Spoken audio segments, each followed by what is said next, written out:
डर का डेरा में आपका स्वागत है दोस्तों। आज सुनते हैं एक ऐसी कहानी जो दिल को दहला दे। रात के करीब 11 बज रहे थे। आसमान काले बादलों से भरा हुआ, बीच बीच में बिजली चमक रही थी जो काफी डराने वाली थी। चारों तरफ सन्नाटा। बस स्टॉप पर सिर्फ रमेश अकेला खड़ा था। उसकी आखिरी गाड़ी छूट चुकी थी। तभी दूर से धुंध को चीरती हुई एक पुरानी लाल बस दिखाई दी। बस पर टूटी फूटी लाइट जल रही थी और उसके ऊपर धुंधला सा कुछ लिखा था, आखिरी सफर। बस धीरे धीरे रमेश के सामने आकर रुकी। ड्राइवर ने सिर झुकाकर इशारा किया, आ जाओ। रमेश ने हिचकिचाते हुए कदम रखा। अंदर का माहौल और भी अजीब था। सीटें टूटी फूटी, खिड़कियों पर धूल और जाले लगे हुए थे, लेकिन सारी सीटों पर यात्री बैठे थे। सब के सब खामोश, सबके चेहरे बिल्कुल भावहीन थे। कंडक्टर बिना बोले टिकट फाड़कर रमेश को दे देता है। रमेश ने टिकट पर नजर डाली। उस पर लिखा था, वन वे, वापसी नहीं।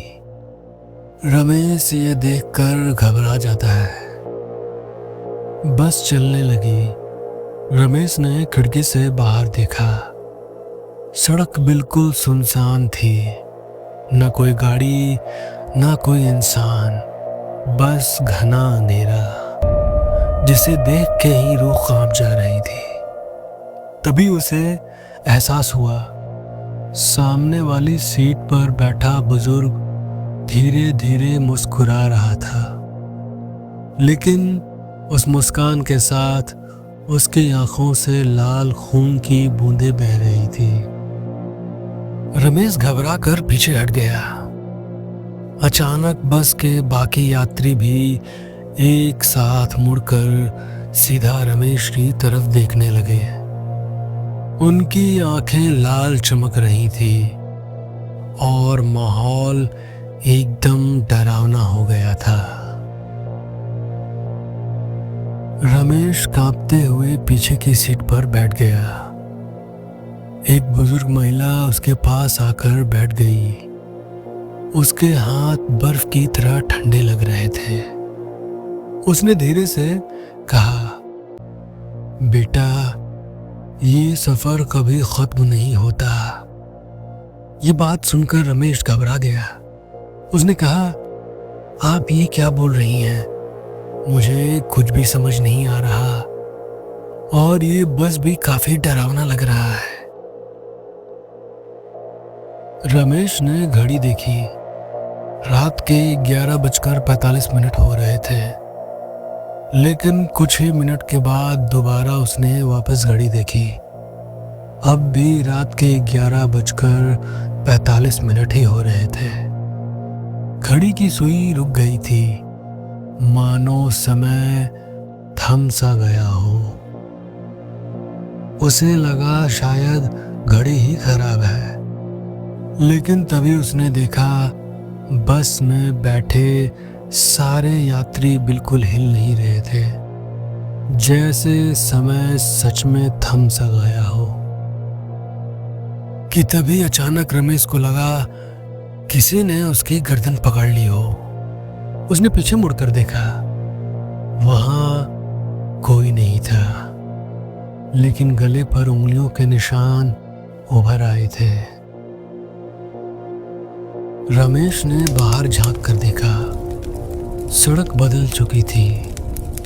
अब दोनों ओर शमशान घाट थे। जलती चिताओं की राख हवा में उड़ रही थी। तभी एक यात्री ने धीरे से बोला, हम सब मरे हुए हैं, इस बस में फंसे हुए हैं और अब तू भी फंस चुका है। रमेश डरकर पीछे हट गया। बस अचानक ब्रेक लगाकर रुक गई। सामने सड़क पर एक जली हुई लाश खड़ी थी। उसकी आंखें सीधे रमेश को घूर रही थी, मानो वो रमेश से मिलना चाहती हो, रमेश से बातें करना चाहती हो। रमेश घबरा गया। तभी कंडक्टर रमेश के पास वापस आता है। कंडक्टर ने रमेश को दूसरी टिकट दी। उस पर लिखा था, तुम्हारी मृत्यु निश्चित है। ड्राइवर और कंडक्टर दोनों हंसने लगे, लेकिन उनकी हंसी इंसानों जैसी नहीं थी। वो गूंज रही थी जैसे सैकड़ों आत्माएं एक साथ चिल्ला रही हो। रमेश ने खिड़की से बाहर देखा। आसमान से खून बरस रहा था। खून की बूंदें सीटों पर गिर रही थी और सभी यात्री उस खून का मजा ले रहे थे। एक यात्री रमेश के पास आकर बोला, ये बस सिर्फ उन्हीं को मिलती है जिन्होंने मौत को धोखा दिया हो। रमेश का दिमाग चकरा गया। मौत को धोखा दिया हो? रमेश को अचानक फ्लैशबैक दिखा। वो बाइक से किसी ट्रक से टकरा गया था। लोग कह रहे थे, ये बच नहीं पाएगा, इसका बचना तो नामुमकिन है। तो क्या रमेश पहले ही मर चुका था? बस की हर सीट पर अब उसके अपने अलग अलग रूप बैठे थे।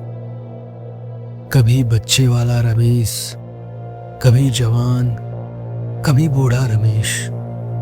सब उसे घूर रहे थे और एक साथ बोले, अब तू कहीं नहीं जा सकता, अब तू हमारा हिस्सा बन चुका है।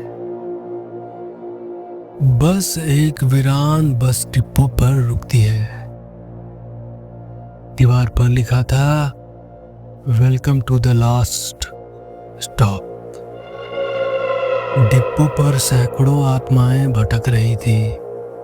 सबके चेहरे जले हुए, आंखें खोखली। वो सब रमेश की तरफ बढ़ने लगे। रमेश घबरा कर बस से उतरकर भागा। चारों ओर बस धुंध, अंधेरा और चीखें। लेकिन चाहे वह जितना भाग ले, वापस उसी बस के दरवाजे पर वह पहुंच जाता। रमेश ने आखिरकार ड्राइवर का चेहरा देखा। उसके होश उड़ गए। वो इंसान नहीं था, बल्कि कंकाल था, जिसकी आंखें आग की तरह लाल धधक रही थी। कंडक्टर ने बोला, तेरे पास बस एक मौका है। अगर तू किसी और को यहाँ फंसा दे तो तू आजाद हो जाएगा। रमेश चीखा, मैं कभी किसी को नर्क नहीं दूंगा। तभी सारे यात्री खड़े हो गए और उस पर झपट पड़े। रमेश बेहोश हो गया। रमेश ने आंखें खोली तो वो पाया वो अस्पताल के बेड पर पड़ा था।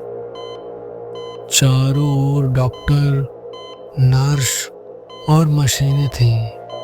एक डॉक्टर बोला, अब आप सेफ हैं। मौत को मात दे दी है आपने। रमेश ने राहत की सांस ली, लेकिन तभी उसने गौर किया, कमरे की दीवार पर लगी घड़ी अब भी 11:45 पर अटकी हुई थी। वही समय जिस वक्त उसने उस बस में कदम रखा था। रमेश उठकर बाहर निकलने की कोशिश करता है। कॉरिडोर सुनसान है, लाइटें टिमटिमा रही हैं और हर दरवाजे पर लिखा है शवगृह। वो चीखता है, कोई है यहाँ पर। लेकिन चारों ओर सिर्फ गूंज ही गूंज है, सन्नाटा ही सन्नाटा पसरा हुआ है। अचानक स्ट्रेचर पर ढकी हुई लाश खुद ब खुद खिसकती है, उसके सामने आकर रुक जाती है। वह उस स्ट्रेचर से कपड़े को हटाता है। लाश खुद रमेश की थी। अचानक बाहर से बस का हॉर्न सुनाई देता है। रमेश खिड़की से झांकता है। वही भूतिया बस अस्पताल के गेट पर खड़ी थी, लेकिन इस बार शीशे पर साफ लिखा था, तुम अब बच नहीं सकते। तभी एक डॉक्टर अंदर आता है, लेकिन अब उसका चेहरा इंसानी नहीं था। उसकी आंखें खोखली और डरावनी थी। उसका आवाज भी बदल चुका था। वो हंसते हुए बोला, तू समझा कि तू बच गया। ये अस्पताल भी उसी बस का हिस्सा है। ये सब तेरा भ्रम है। असली दुनिया में तू उस रात को ही मर चुका था। रमेश चीखता है, नहीं, ये नहीं हो सकता। मैं मर नहीं सकता।